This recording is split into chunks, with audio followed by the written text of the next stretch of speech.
Now, we all know that Norfolk is a magnet for creative flair and budding talent, as you just saw, me. So modest, but it is undeniable that Norfolk has grown and is home to an array of film and TV screen talents, from Stephen Fry and Caroline Flack to John Hurt and Alan Partridge. And one local filmmaker is hoping to enter the ranks of Norfolk stardom with his recently released short film, Above the Fold. And before he joins us for a chat, let's have a sneak peek at what the film is all about. It is my honour to stand before you today to announce my bid to become your next Prime Minister. George Foxham, Whitley announcer. In 2015, opposition backbencher Tom Watson proposed an internal inquiry following some of the most deplorable allegations made against your party, many of which were in connection with you yourself. You made the 10 o'clock news. Keep firing questions like that and you get yourself into serious trouble. Mr. Hilary Montag has sent me here with a personal request. It is my job, and indeed my intention, to ensure that the public face of the Montag party remains intact and untarnished. All we ask is that you stop. Otherwise, we will be forced to take further action.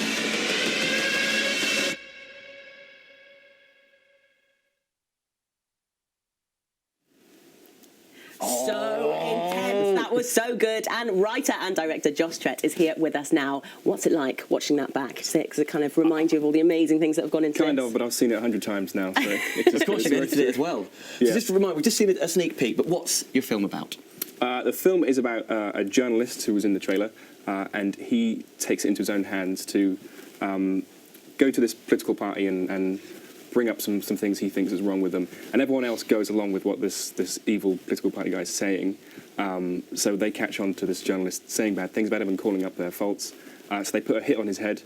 So the film then becomes sort of a cat and mouse thing of them chasing him down. But I won't say anymore. Yeah. No, we'll see. Because I know you've made films before, but this is the biggest project you've ever undertaken. Did you want to really challenge yourself with something that could be as realistic as it is? Yeah, I definitely want to make something very ambitious, and that was always the goal going in from concept right and through making it. Was always just pushing the bar on what something you can do with a low-budget film.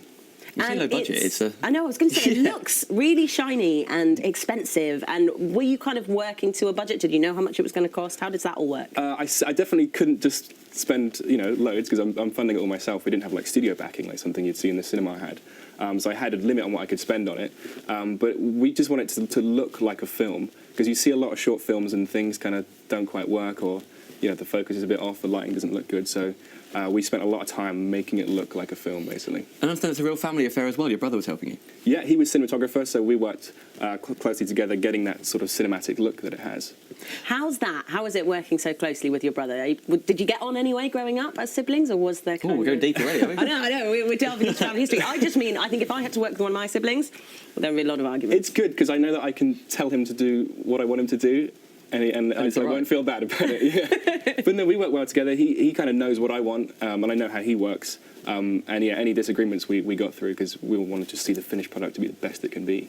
And I understand a lot of it was shot around here and with an all Norfolk cast. Yeah, originally we did sort of seek out to get actors from London, but just the way things worked out and being on a tight budget, it just made sense to use everyone local. So everyone who's in the film and everyone who worked on the film is from Norwich. Even songs that are used in the soundtrack are local bands.